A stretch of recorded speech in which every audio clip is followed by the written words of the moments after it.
Boa noite, meus amigos. Estamos aqui de volta. Como sempre, começamos invocando a Santíssima Virgem Maria, o Santo Padre Pio de Pietrelcina, para que roguem a Deus que nenhuma injustiça se cometa nesse programa. Então, olha, antes de tudo, eu quero ler aqui para vocês um artigo que eu acabo de enviar para o Diário do Comércio, e depois vocês podem ler lá, respondendo a uma pergunta que muita gente tem feito. O artigo chama-se Promessa Cumprida. Amigos leitores perguntam o que penso da Comissão da Verdade. Nem há muito o que pensar. Ao entregar à admiração pública essa criatura dos seus sonhos, a presidenta Dilma Rousseff prometeu transparência. E confesso raramente ter visto coisa tão transparente, tão aberta à inspeção de seus mais íntimos segredos. Tão cândido é o despudor com que ela se apresenta, que vai até um pouco além da obscenidade. A mais exaurida das imagens diria que desde a roupa nova do rei não se via nada igual. Mas, comparadas a esse espetáculo, as vestes inexistentes de sua majestade têm a impenetrabilidade de uma burca. De um só lance, o sistema que nos governa rasga as vestes e, lançando as urtigas até o manto diáfano da fantasia, exibe ao mundo suas banhas, suas partes pudendas e suas entranhas com o devido conteúdo excrementício. O nome da porcaria já diz tudo. Nenhuma comissão investigadora com alguma idoneidade e honradez pode prometer antecipadamente a verdade. No máximo, uma busca criteriosa, um respeito aos fatos e documentos e um esforço sincero de interpretá-los com isenção. Se antes mesmo de constituir, a coisa já ostenta o rótulo de a verdade, é porque seus membros não esperam encontrar pelo caminho aquelas incertezas, aquelas ambiguidades que são inerentes tanto ao processo histórico quanto mais ainda à sua investigação. Se tem tanta certeza de que o resultado de seu trabalho será a verdade, é porque sentem que de algum modo já a possuem, e nada mais tem a fazer do que reforçar com novos preceitos aquilo que já sabem, acreditam saber ou desejariam fazer-nos crer. E quem, ó raio, ignora que verdade é essa? Quem já não conhece, para além de toda dúvida razoável, o enredo, os heróis, os vilões e a moral da história no script da novela que os 7 membros da comissão terão 2 anos para redigir? Quem não sabe que o produto final da sua criatividade literária será apenas um remake, retocado num ou outro detalhe, de um espetáculo já 1000 vezes encenado na TV, nas páginas dos jornais e revistas, em livros e teses universitárias, em manuais escolares e em discursos no parlamento?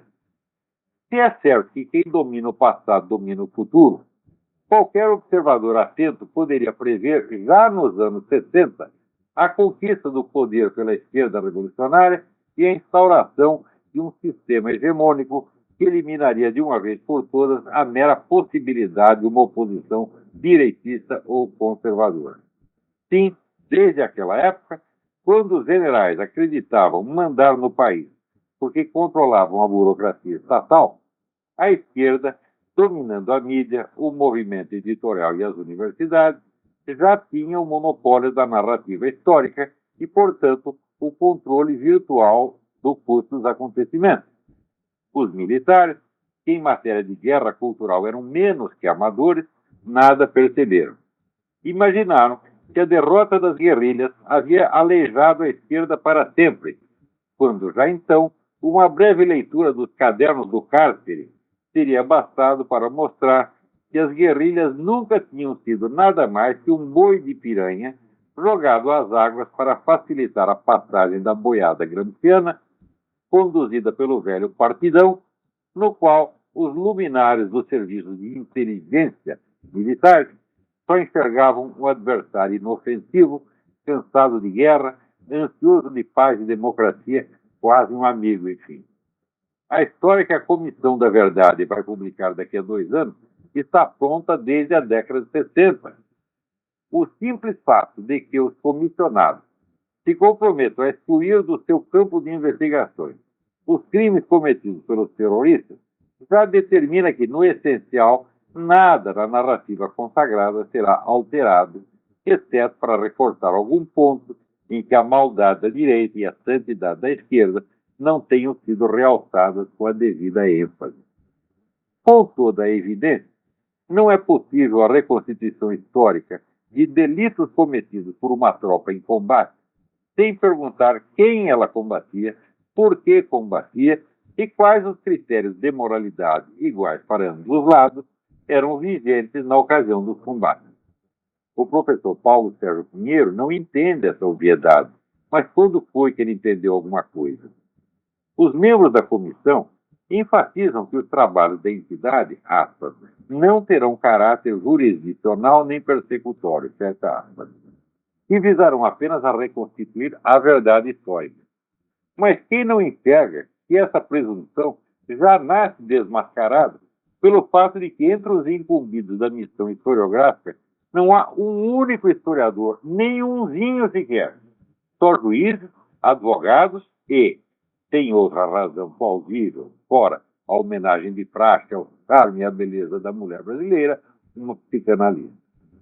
Já imaginaram um tribunal penal ou civil sem um único juiz, tão somente professores de história e um ginecologista? Juristas não têm treinamento profissional para averiguação histórica de fatos, só para a sua posterior catalogação e avaliação legal. E é precisamente disso que se trata. Não é preciso pensar nem por um minuto para enxergar que a finalidade da coisa não é a verdade histórica, mas o julgamento, a condenação moral e publicitária, a humilhação dos acusados, preparando o terreno para um festival de punições sob o rótulo cínico de reconciliação. Tudo isso é óbvio, transparente à primeira vista. A promessa da presidenta, portanto, já está cumprida. Apenas, Sua Excelência se esqueceu de avisar ou de perceber que o objeto visível por trás da transparência não é a verdade do passado, mas a do presente. Não o que sucedeu entre militares e guerrilheiros nos anos 60 e 70, mas o que se passa nas cabeças daqueles que hoje têm o poder de julgar e condenar. Então, eu escrevi esse negócio porque tem o pessoal que fica reclamando, porque eu escrevo muito sobre Estados Unidos, Obama, política internacional, né, Rússia, esse negócio todo, e falo pouco do Brasil, tá certo? Quer dizer, não analisa essas coisas como Comissão da Verdade, julgamento dos assassinos do Celso Daniel e coisas desse tipo. Ora, acontece o seguinte, tudo o que se passa no Brasil, desde pelo menos 10 anos, é de uma obviedade e de uma repetitividade absolutamente infernais. Portanto, tudo o que está se passando agora é coisa sobre a qual eu já escrevi 10 ou 15 anos atrás. Então, Marx dizia que a história se repete, acontece a primeira vez como tragédia, a segunda como farsa. No Brasil não é assim. Já é como farsa na primeira vez, na segunda, na terceira, na quarta, na quinta e na 10ª. A coisa é o mesmo carnaval, a mesma chanchada da Atlântida que se repete ano após ano, tudo igualzinho. Eu estou dizendo para vocês aqui, acabei de escrever isso, eu aposto as 2 bolas do meu saco, só tenho 2, são velhas, gastas, já não funcionam muito bem, mas são minhas. E são piores, são as únicas que eu tenho. Aposto as 2 que essa porra dessa Comissão da Verdade, daqui 2 anos, vai repetir toda a pataquada antimilitar que já tem saído, né, ano após ano, desde os anos 60, meu Deus do céu. Vocês leiam o livro do Nelson Werneck Sodré, é um general comunista, historiador, sobre outros aspectos, um homem até competente, que merece todo o nosso respeito. O livro chama-se A Fúria de Caliban. Era sobre a perseguição aos intelectuais no regime militar, né? Eram tão perseguidos que o próprio autor disso foi nomeado para a Academia Brasileira de História Militar, em sessão onde está presente o próprio presidente da República, Marechal Castelo Branco. Naquele ano recebeu mais por não sei quantos prêmios, e publicou não sei quantos livros, e todo mundo batendo pau para o Nelson Werneck Sodré, para mostrar como o homem era perseguido. Né? Então, eu imaginava, se você já pensou em Cuba, um dissidente, né, um historiador dissidente, publicar um livro contra o Fidel Castro, e o Fidel Castro presidir uma sessão em homenagem ao cara. Você consegue imaginar um treco dele? Então, a mesma história de que nós somos, que a esquerda é sempre inocente, coitadinha, vítima perseguida, e a direita são, né, maldosos, cachorros loucos, hidrófobos, tentando sempre morder a coitadinha. Essa história já vem desde os anos 60 e o pessoal vai repetir tudo igual, porra. Ora, que tem que averiguar os crimes, delitos que houve, é claro que tem que averiguar, mas é a coisa mais óbvia do mundo. Só que, como são delitos cometidos em combate, você tem que entender isso. Havia uma guerra, havia um conflito armado. Né? E no conflito armado, você pode haver delitos de parte a parte. Só que os delitos só são compreensíveis dentro do contexto que estava acontecendo. Afinal de contas, um delito foi cometido contra quem? Né? Então, e outra coisa, qual era o nível de moralidade, quais eram os critérios de julgamento que estavam em vigor na época dos acontecimentos? Sem isso, você não pode entender merda nenhuma do que aconteceu. Agora, diz esse cara que for reconstituir a verdade histórica. For reconstituir a verdade histórica, só é o seguinte: só não pode falar, né, metade da história. Então, que porra de verdade histórica é essa? Né? Então, é claro que ou se averigua tudo ou nada. Agora, se é para julgar e condenar, então, de fato, não precisa saber o que os terroristas fizeram. Por exemplo, a história do Mário Cosel Filho. Todo mundo sabe que a dona Dilma estava entre os planejadores daquela ação. Eles soltaram um carro, o carro veio pela ladeira. Né? O quartel-geral do Segundo Exército fica no fim de uma ladeira lá em São Paulo. Né? Soltaram um carro, o carro bateu no poste. Daí tá lá o soldadinho, Mário Cosel, né? Ali de sentinela. Ele foi ver se tinha alguma vítima, se precisava de ajuda, qualquer coisa. Foi lá para socorrer as vítimas, daí passou outro cara, jogou a bomba nele. O cara morreu. A família ficou 30 anos desesperada, nunca recebeu um puto de indenização, nunca recebeu um pedido de desculpa. O pai do moleque ficou louco e morreu. Agora, já viram a dona Dilma pedir desculpa? Chegar no rádio, na televisão e dizer: olha, eu me arrependo, desculpa, nós matamos você foi uma vítima inocente de um conflito. Nunca saiu uma porra de uma palavra. É? Você vê, também essa semana você vê esse negócio que o Cabo Anselmo, né? Que ele trabalhou para a esquerda, trabalhou para a direita, no fim foi chutado e virou uma não pessoa. Ele não tem documento, não tem identidade, não tem emprego, não tem porra nenhuma. Viveu 30 anos assim. Agora tá velho, tá certo? Então ele pediu também uma indenização. Os caras negaram a indenização. Né? Não, mas ele foi agente duplo, etc, etc. Pera. A sua opinião sobre o Cabo Anselmo, tem gente que... Olha, o pessoal da esquerda tem queixa contra ele, o pessoal da direita também tem queixa contra ele. Mas espera um pouquinho. Isso não tem nada a ver com a questão dos documentos e dos direitos constitucionais do homem. Você tem direito a uma carteira de identidade, porra. Né? Ele não pode ser uma não pessoa.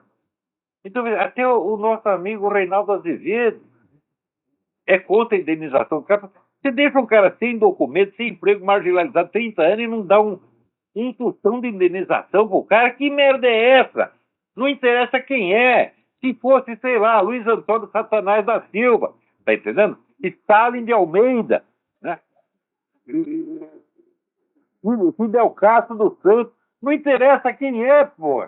Pode ser o maníaco do parque, pode ser o Champinha, ele tem que ter um documento, porra. Você tá entendendo? Não pode ser uma não pessoa. Então o Cabo Anselmo é claro que merecia indenização por ter vivido na total marginalidade como uma não pessoa durante 30 anos. É?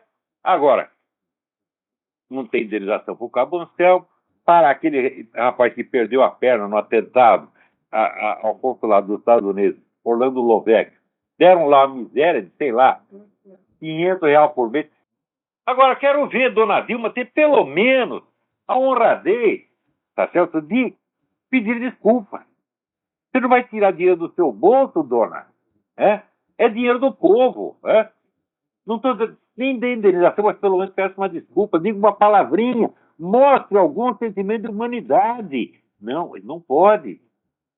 Para essa gente, assim, é importante você desumanizar completamente o seu adversário e você impor à nação brasileira um novo código moral no qual só existe um pecado: ser contra o comunismo. Né? Isso é ética, é a moral da União Soviética, é a moral da China, do Mao Tse Tung. E essa mulher, essa dona Dilma, está impondo isso à nação, sem dizer que é isso. Impõe não com palavras, impõe pelos atos, impõe com aquele ensinamento tático e cínico, tá certo? Que você é obrigado a obedecer, mas não pode falar, tá certo? Então, é uma coisa de uma brutalidade psicológica fora do comum. Então, ora, mas acontece o seguinte, tudo isso, eu já disse isso 15, 20 anos atrás. Eu já disse 20 anos atrás. E esse pessoal, esse milico, eu já falei tudo isso 20 anos atrás no Clube Militar do Rio de Janeiro, em outras instituições militares. Eu já expliquei para eles como é que funciona isso. Quer saber? Esse negócio do Antônio Gramsci, por exemplo, o pessoal do Partidão fez isso. Deixa lá guerrilheiros se matar, aquela meia dúzia, enquanto isso a gente afronta aqui a Revolução Cultural, toma o movimento editorial, toma a mídia, ocupa todo o espaço e sobe. Né? Então, o pessoal da guerrilha foi realmente boi de piranha.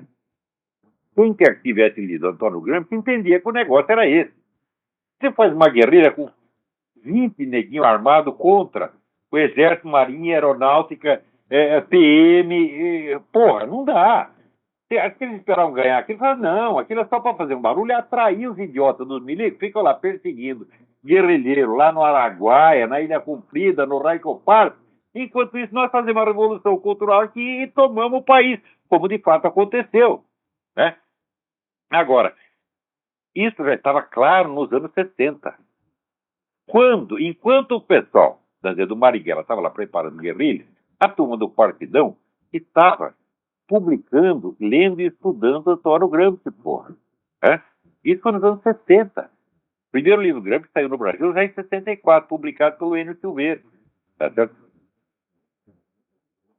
Depois saiu 1, saiu 2, saiu 3, saiu 4, e o pessoal do Partidão estudava aquilo dia e noite, enquanto os trouxas dos guerrilheiros ficavam lá, né?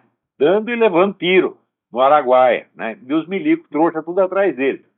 Então, eles quando venceram as guerrilhas, falaram, oba, acabamos com a esquerda. Falaram, pô, mas vocês são uns trouxas, caralho. Sabe, não há saco pra isso, que é muita burrice, leva muito tempo para entender o óbvio. Né?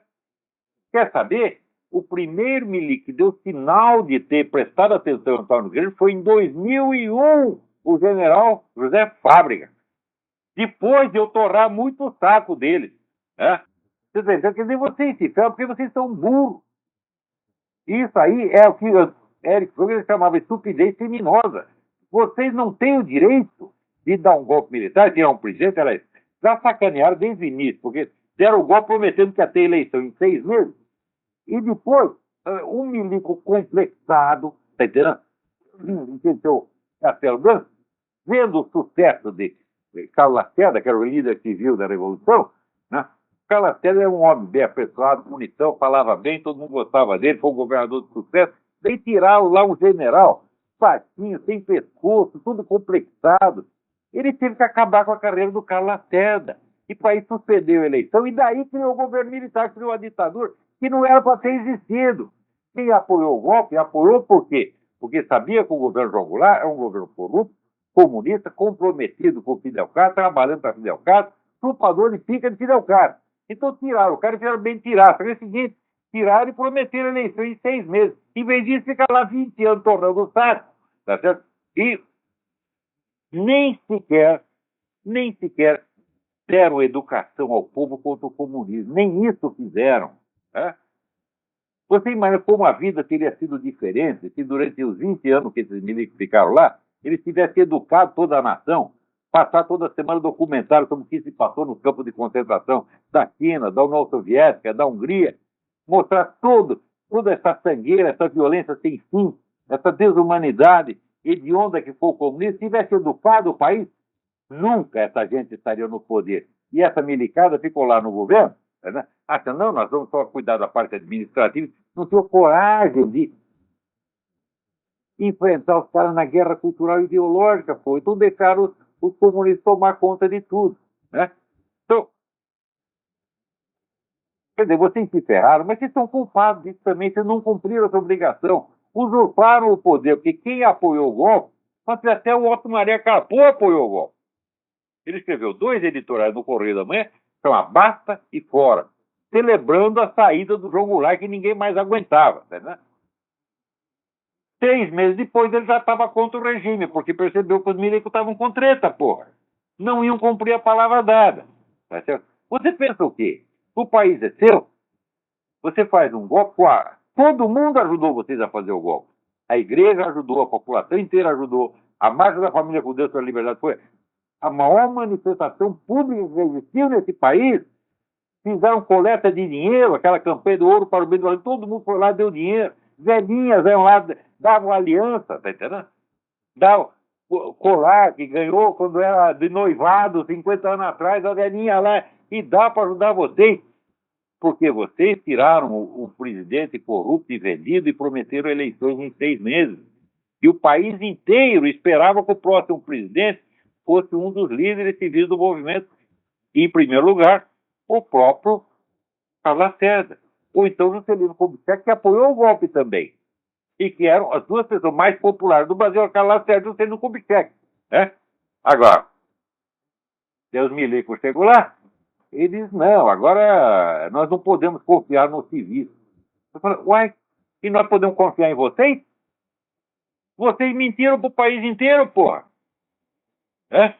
E depois ficaram lá, em vez de ensinar, educar a nação contra o comunismo, não falavam nada, faziam de conta que são apolíticos, e daí prendia comunista e ia matar lá no porão do doicode. Ora, porra! Hã? Isso é coisa que se faça?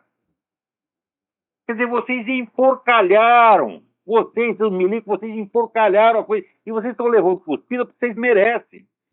É? Os comunistas são pior do que vocês, certamente. Mas vocês fizeram cagada pra caralho. Vocês traíram a confiança que a nação depositou em vocês. É? Então, tem que se fuder mesmo. Agora, não é porque os milicos erraram que nós vamos confiar nessa merda dessa comissão da verdade. Que palhaçada, né? Agora as pessoas reclamam que quer que eu escreva sobre isso. Não tem que escrever, não tem que pensar. Eu já escrevi. Leia meus artigos de 15 anos atrás, vocês vão entender tudo que se faz no Brasil. A política virou um negócio enormemente repetitivo e bocó. Isso é que é a política no Brasil. Hã? Agora, você veja. Aqui, o pessoal está reclamando muito do Barack Obama. Ele não fez nada. Eu digo, não, mentira. Tem uma coisa que ele fez. Um problema que ele resolveu brilhantemente. Ele acabou com o congestionamento de trânsito nesse país. De norte a sul, tanto nas estradas quanto nas cidades, não tem mais congestionamento. Hã? E as pessoas reclamam. Sabe por que não tem mais congestionamento? Porque ninguém aguenta mais sair na rua porque não aguenta pagar o preço da gasolina. Então, o tráfego diminui em 30%, o resultado acabou o congestionamento. E os caras ainda reclamam do presidente, porra. Como é que pode ser um negócio desse? Hã? Então, a grande realização do Barack Obama, acabei com o congestionamento de trânsito. Né? Agora, você quer saber? O que acontece no Brasil não tem importância nenhuma. O custo das coisas no Brasil é decidido aqui. O destino dos Estados Unidos decide o que vai acontecer na América Latina e no Brasil. O Brasil não é um produtor de história. O Brasil é um eco remoto. O Brasil é uma sombra. Né? Ele não é nem... Sabe aquele negócio do rabo acabando o cachorro? Não, ele não é nem o rabo do cachorro, ele é a sombra do rabo. Né? O cachorro abana o rabo abana a sombra, né? E a gente vai lá para discutir o que está acontecendo na sombra. Fala, não, vamos direto na causa, tá entendendo? Então, agora, você vê aqui, aí na Colômbia, graças a esse outro traidor vendido que é o Juan Manuel Santos, as Farc estão voltando à ação. Tentar lá, fizeram aquele atentado contra o Fernando Londoño, né? Fracassou porque morreu 2 pessoas, morreu 2 assessores, 2 ajudantes do Fernando Londoño, tá certo? E ele miraculosamente escapou, e daí já fizeram outro atentado contra o Álvaro Uribe, que o homem ia no teatro, 10 minutos dele chegar, descobriu a bomba no teatro. Quer dizer, eles estão com a corda toda de novo, eles se animaram. Por quê? É aquele negócio do Donald Robinson. A fraqueza atrai a agressividade. Mostra que tu tá fraquinho, né? Os caras vão querer bater em você, porra. Hã? Então você vê, aqui tem um monte de cursos sobre negócio de segurança pessoal, etc, etc. Primeira, lição número 1. Quando tu tá na rua, não mostra que tu tá intimidado, fraquinho. Não, tu tem que andar de cabeça erguida e com ar desafiador. Se vier um cara te assaltar, fala, tu pode tentar me assaltar, mas se fuder um pouquinho você vai. No mínimo isso, porra. Agora, você vê, aqui, né, essa onda toda que teve sobre esse negócio do Trayvon Martin, eu acho que alguma coisa modificou no caminho. Por quê? Eles começaram, o país inteiro se mobilizou para dizer que era um crime racista. Né? E daqui a pouco ficou claro que não era um problema de defesa pessoal. Então, agora, o eixo da conversa já mudou. Eles viram que não dá para impor o negócio do crime racista, agora, nós temos que punir o tal do Zimmermann de qualquer jeito. Mas ninguém mais está falando em crime racista, hein? Já se desmoralizaram. Mas para não dar o braço a torcer, diz, não, então agora nós temos que condenar o Zimmermann por qualquer outra coisa. Bom, talvez o Zimmermann seja culpado mesmo, porque agora a discussão é a seguinte, quem começou a briga? O eixo da discussão já mudou, melhorou muito, porque averiguar quem começou a briga é fundamental para saber se houve de fato um crime ou não, se foi defesa pessoal ou se foi um crime. Mas crime racial não foi de jeito nenhum. O Zimmermann pode ter sido irresponsável, ele pode ter sido precipitado, ou qualquer coisa. Racista não é. Agora, você veja que coisa. Essa semana saiu um artigo do Walter Williams, né, dizendo o seguinte, aqui nós pretos temos que tomar vergonha, porque nós somos 13% da população e nós cometemos mais de 50% dos crimes violentos aqui. E eu fui verificar, falei, deixa eu ver se ele está falando a verdade. Olha, eu peguei estatísticas de 2009, a mais recente que eu encontrei. Homicídios. Houve 5.286 homicídios cometidos por brancos. E houve 5.890 cometidos por negros. Sei que você vai ver, bom, mas só das vítimas são negros mesmo. Quer dizer, os caras são os pretos matando os pretos, e daí diz que é perseguição racial, que são os brancos não estão matando ninguém, porra. Então, o Walter Williams tem toda a razão, quer dizer, isso é uma vergonha. Agora, por que isso acontece? Você não vai explicar pela miséria. Por quê? Porque o nível, o padrão de vida dos negros nos Estados Unidos melhorou astronomicamente. Direitos civis, eles têm todos os direitos, tá certo? E não se pode falar nada deles. Tá? Então, o que aconteceu? Por que tem essa criminalidade toda? Porque eles são induzidos a isso, pela promessa de impunidade. Você não pode falar nada do cara. Você vê, de 2010 para cá, surgiu uma onda de episódios do seguinte teor. Ajunta 20, 30, 40, 100 negros para bater em um ou dois brancos. Isso virou epidemia. Até um cara que fez um livro, deixa eu ver se eu acho ele. Mas aqui. Aqui. Colin Flaherty. White girl bleeds a lot. A garota branca sangrou um bocado. Isso é o que uma das agressoras, elas juntaram 20 para bater numa garota, e tinha uma mulher já velha, negra, rindo e falando, pô, a garota branca sangrou um bocado, ai que legal. Tá certo? Então, The Return of Race Riots in America, o retorno das rebeliões raciais na América. Está acontecendo um caso atrás do outro. Agora, a mídia não fala uma palavra, né?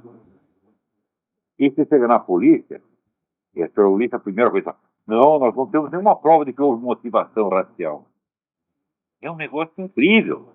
Agora, no caso do Zimmermann, que não tem zero de motivação racial, o país inteiro, tipo, matou o negro, então é por motivação racial. Então, quer dizer, o establishment inteiro está protegendo a criminalidade negra. O negro tem salvo-conduto para fazer o que ele quiser. É por isso que a criminalidade não diminui. Por mais que aumente o padrão de vida, não é um problema de miséria, não é um problema social, é um problema de falta de vergonha. E falta de vergonha incentivada pelo establishment, incentivada pela mídia, incentivada pelo presidente da República, incentivada pelo Partido Democrata, incentivada por toda essa putada esquerdista.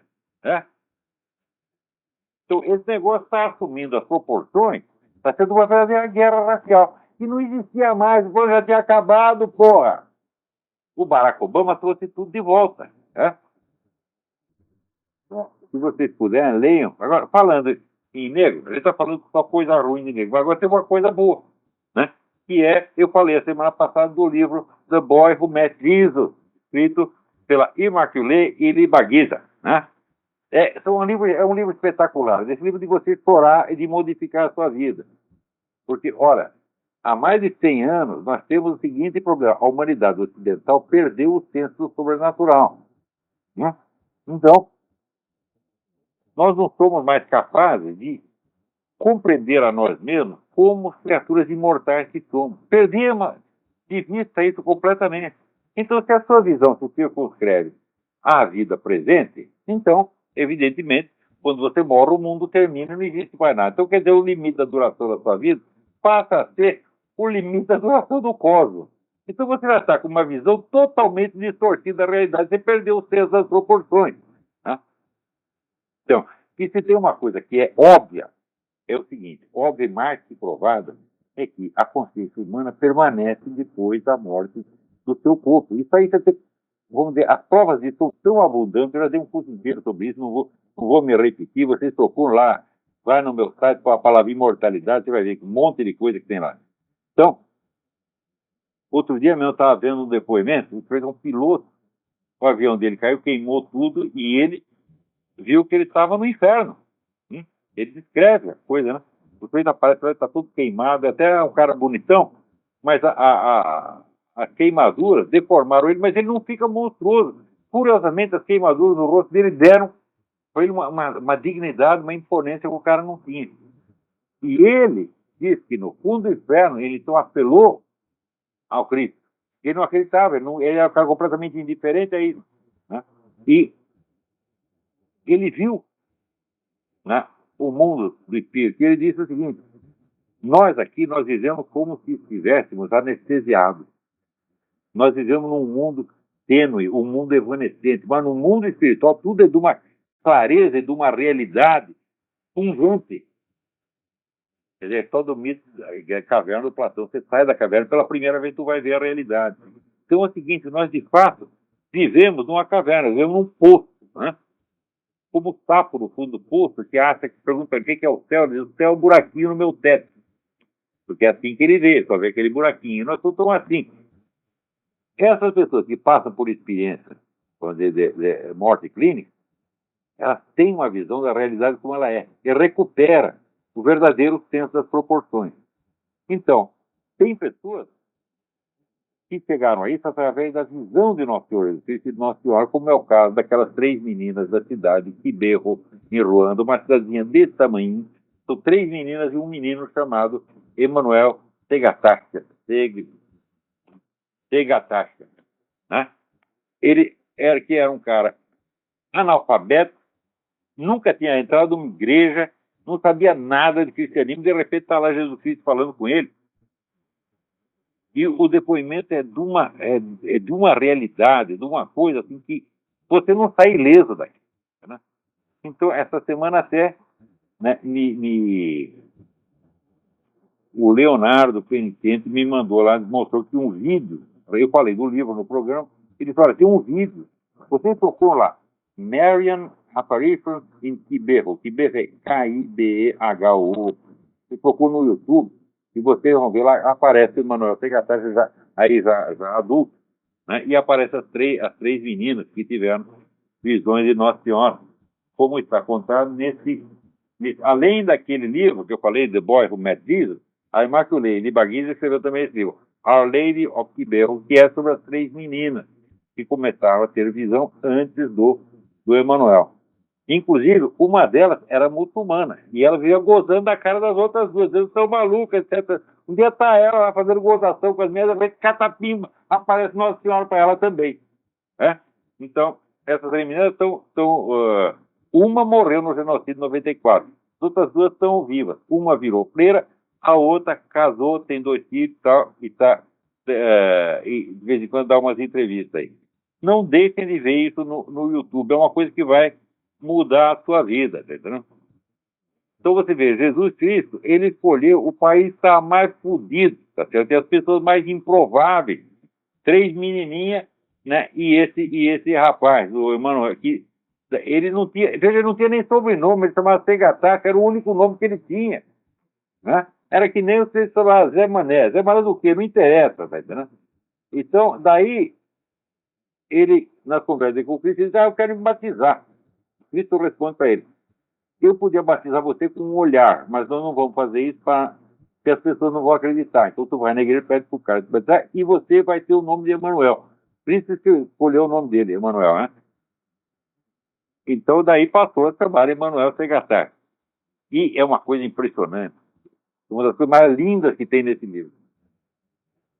E o Emanuel pergunta para o Jesus, mas é só as pessoas que são católicas que vão ser atendidas, né? As preces, tá? E Jesus fala, não, não, não. Não interessa de onde você vem, você pode ser protestante, budista, né? Muçulmano, qualquer coisa, você pode rezar com fé. E presta atenção, né? A minha mãe trará as suas preces para mim. Né? Tá vendo esse pessoal tudo evangélico lá? Falando Jesus, tá? Sim, Jesus vai te ouvir. Nossa Senhora, da qual você vive gozando, fazendo troca, ela pega a sua prece e leva para Jesus, Jesus te atende. Né? Então é bom para tu aprender. Não é uma questão de ser a favor dessa religião, não. Leia lá. Tá? A coisa é de uma veracidade tão impressionante, mesmo porque, com 10 anos de antecedência, já Nossa Senhora descreve o genocídio que aconteceu na Irlanda. Tá? Então, agora no Brasil, veja, as pessoas. O nosso governo se preocupa com coisas fundamentais. Para baixar uma lei que obriga o uso da flexão de gênero na designação das profissões. Né? Para não dizer que as mulheres são discriminadas. Então é o seguinte, eu antigamente era jornalista, agora passo a ser jornalista. Né?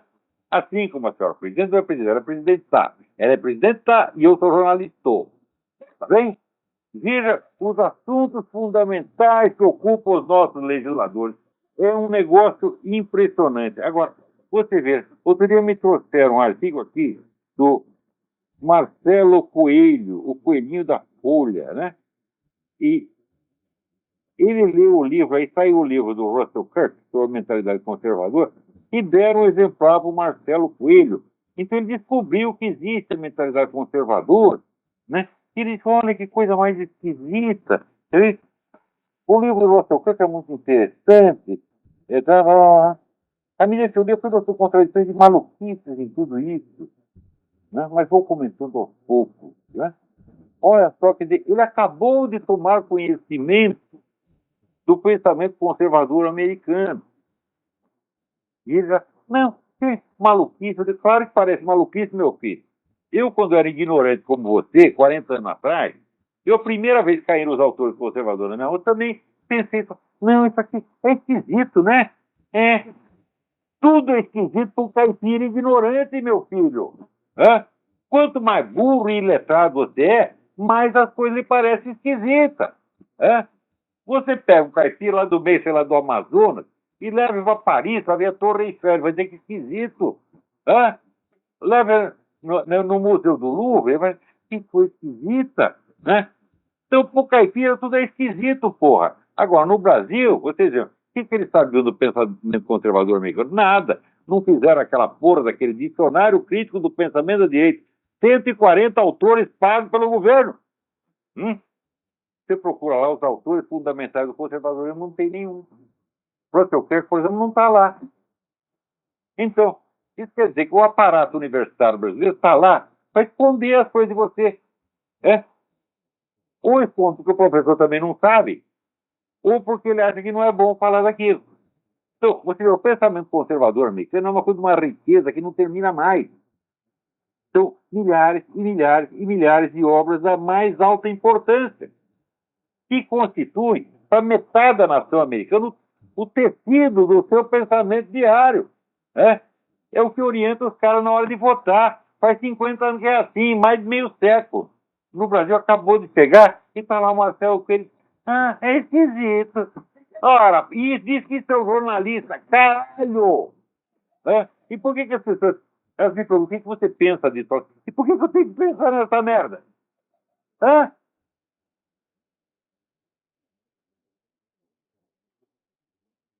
Peraí, tem alguém no telefone. Alô, quem é? Alô, alô, professor Olavo? Fale bem alto, por favor. Alô, professor Olavo? Eu? Opa, aqui é Rodolfo do site Sentinela Católico, tudo bom? De São Gonçalo, Rio de Janeiro? Rodolfo, tudo bem? Eu queria fazer na verdade, um pedido de leitura, professor. Só poderia me indicar algum livro que pudesse contestar o pensamento de Felipe Arrier sobre aquele conceito absurdo dele de família? Peraí, E peraí, você pode repetir? Eu estou ouvindo mal. Fale bem alto, por favor. você só poderia me indicar algum livro que pudesse contestar Felipe Arrier? Ah, Felipe Arriès, você quer dizer o historiador francês? Isso. É Arriès o nome dele. Aquele é com acento grave, é? Então é Sim, Arriès. sim. Ele fala muito sobre várias modalidades de família e eu tô vendo que ultimamente os psicólogos, né, os ditos psicólogos brasileiros utilizam muito eles como justificativa para essas novas modalidades de famílias revolucionárias que eles querem Não, implementar. vamos dizer, a instituição da família é de fato muito variada. Você tem várias composições. Né? Agora, uma família composta, tá certo? De dois homens, que o papai e a mamãe, né? E um monte de filhinhos de sexo indefinido, isso nunca existiu, porra. Então agora os caras ficam inventando, vamos dizer. A variedade da instituição familiar no mundo inteiro, por mais variado que seja, ela é baseada na diferenciação dos papéis de homem e mulher, que são os papéis que eles têm na geração das crianças. Então é a variação dentro do limite. Agora os caras usam isso, vamos dizer, como esse tipo de pensamento que é puramente analógico, né? Quer dizer, não tem respeito pela realidade. Você pega uma semelhança e transforma numa identidade. E é assim que os caras fazem, porra. Então, você não pode contestar o Felipe Arriès. Felipe Arriès, por mais que você discorde, ele é um historiador muito sério. Né? Não se trata do Felipe Arriès, trata-se da estupidez de gente que vê que existe. Existem vários tipos de família, mas é claro que existe. Eu mesmo, por exemplo, eu vi, né, na minha vida a mudança da antiga família, a família patriarcal, que era família que tinha um monte de gente. Né? Então tinha, não um patriarca, na família tinha vários, os mais velhos, que eram os meus tios, eram os chefes da família. Né? E morava sempre um bando de gente junto, tinha lá tio, prima, agregados, etc. Eu vi a passagem disso para a família nuclear moderna, que é o papai, a mamãe, o filhinho, um cachorro e uma televisão. Né? E eu vi a merda que isso deu. Porque o pessoal antigamente, que era família grande, era todo mundo feliz, estava todo mundo sempre rindo. E quando virou essa família nuclear moderna, virou só tristeza, é só recriminação. Eu nunca vi naquele tempo ninguém reclamando da família, né? Ninguém. A família era o lugar onde você se realizava, era o campo da sua liberdade, não tinha variedade, todo mundo tinha o direito de ser diferente, a gente curtia as diferenças, até os loucos da família tinha cara, na minha frente, tinha que era delinquente. É? A moda era roubar, encher a cuca de maconha, pegar umas garotas, roubar um carro, dar um rolê com o carro, comer as garotas, depois largar o carro em qualquer lugar. O cara fez isso 2, 3 vezes e foi pra cana. Todo mundo aceitava ele na família, gostavam dele. Dizia, porra, não faça mais isso, você vai se fuder. Então, não tinha nada de discriminação. Tinha cara viado? Tinha. Nunca ninguém reclamou, era só mais um dentro da família, tinha 40, 50 pessoas lá. Agora, se vira a família nuclear, só papai, mamãe, cachorrinho e televisão, então o negócio complica, meu filho. Então, você fala para acabar com a família patriarcal. Peraí, não existe mais família patriarcal. O que tem agora é a família nuclear moderna. O patriarcado já acabou. E as suas liberdades acabaram junto com o patriarcado. Vocês não estudam história, eles são qualquer coisa de patriarcado, porra. Quer dizer, a ignorância medra e abunda, viu? Puta merda. Né? Verdade, verdade, professor. Uma outra indicação também que gostaria Peraí, fale sobre muito mais alto. Sabe o que é muito mais alto? Grite. uma outra indicação também de livros com relação à ação da KGB hoje, né? depois aí da propensa queda da União Soviética. Tá bom, Você muito obrigado. procura o seguinte, para começo de conversa. Sobre o negócio de KGB, aqui tem um autor chamado Edward J. J-A-Y Epstein, E-P-S-T-E-I-N. Tudo que esse cara tem escrito a respeito é muito importante. Inclusive, ele fez uma biografia do James Jesus Angleton, que era o grande investigador da contra-espionagem da CIA, e que terminou muito mal. Por quê? Isso aí, 40 anos atrás, ele dizia, olha, tá cheio de gente da KGB aqui na CIA, no FBI. E por dizer isso, acharam que o cara era louco, demitiram, acabaram com a carreira dele, e fizeram um monte de livros, de filmes, tudo queimando a reputação do desgraçado. Passados 30 anos, o que aconteceu? Porra, descobriram mais um fulano do outro, 3, 4, 5 da KGB infiltrado. E o Epstein é o cara que refez a pesquisa histórica e diz, olha, o Engels tinha razão, loucos éramos nós, porra. E é sempre assim, né? Então procura o Epstein. Outra coisa que eu te recomendo é o livro, por agora esqueci o nome do autor. Puta vida. É o livro chamado Blacklisted by History, que revê a história do senador Joe McCarthy e mostra que todos aqueles sobre os quais o McCarthy lançou uma suspeita eram de fato agentes soviéticos. Só que isso apareceu 40 anos depois da morte do cara. Então, todo mundo fez a caveira do sujeito. Não, ele fez acusações injustas. Ele não acusou ninguém injustamente. Ninguém. Só que a coisa apareceu agora. Só que esqueci o nome do autor. O livro chama-se Blacklisted by History. Procura, você vai entender muita coisa a partir daí. Então, peraí, tem outra pessoa aí na linha. Alô, Olavo? Alô, quem é? É, Roberto, eu moro aqui em Connecticut. Roberto, Connecticut, tudo bem? É um prazer enorme falar com você, Olavo. Eu tenho uma pergunta. Primeiro, eu quero dizer que você tem ajudado muito. Eu até postei um vídeo no YouTube dizendo que eu entendo de comunismo. Depois que eu comecei a ouvir suas palestras, eu descobri que eu não entendia porra nenhuma de comunismo. Obrigado. Eu também um dia tive que descobrir isso, porra. Eu descobri que realmente a coisa é muito mais profunda do que eu achava. Eu sou um voluntário, eu sou um exilado voluntário como você também na América. Eu já tentei, voltei para o Brasil 3 vezes, não consegui me readaptar. Não dá mais, não dá. Aquilo virou um hospício, porra. Eu tenho uma pergunta, Olavo. Diante da situação, você acha que a gente tem que perder a esperança que as Forças Armadas não vai fazer mesmo mais nada? Olha, quer saber? Já deviam ter feito há muito tempo. Sim, mas vamos perder essa esperança de que as Forças Armadas façam alguma coisa diante do clima pesadíssimo que está o Brasil? Olha, eu não tenho esperança de nada com relação ao Brasil. Nada. Eu acho que a única coisa que dá para fazer no Brasil é tentar educar as pessoas, criar uma nova elite intelectual para que ela daí eduque outras pessoas e por círculos concêntricos a coisa vai crescendo. Mas isso é para daqui 30, 40, 50 anos. É a única coisa que dá para fazer, é o que eu estou fazendo. Agora, eu não acredito em política, eu não acredito em Força Armada, eu não acredito em ninguém no Brasil. Né? Mas a Força Armada está sabendo do perigo que o Brasil está exposto, né, com o PT. E essa ligação Irã, Venezuela, Cuba, FARC, MST e etc, etc. Olha, eu já não... sabe, os fatos eles conhecem, mas a avaliação que eles fazem... Eu assim, eles têm aquele negócio, eles têm medo de ter medo, tá entendendo? Então, é aquele negócio do senta que o leão é manso.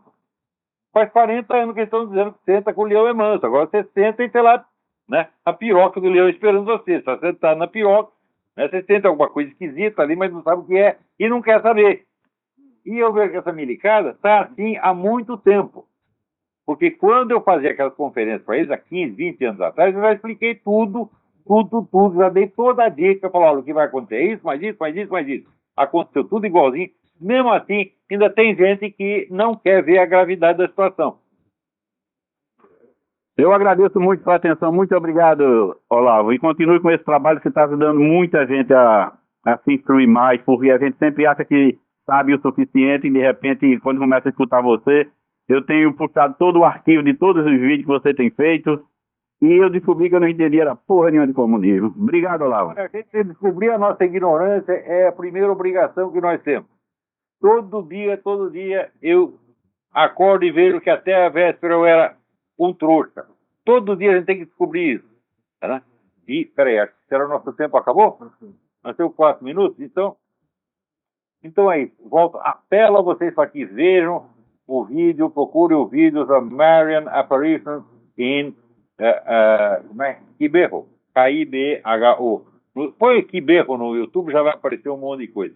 Isso vai mudar a sua porca vida, não? Porque sem a gente ter a dimensão da imortalidade, da vida eterna, a gente tem uma visão errada, a gente vive numa escala falsa.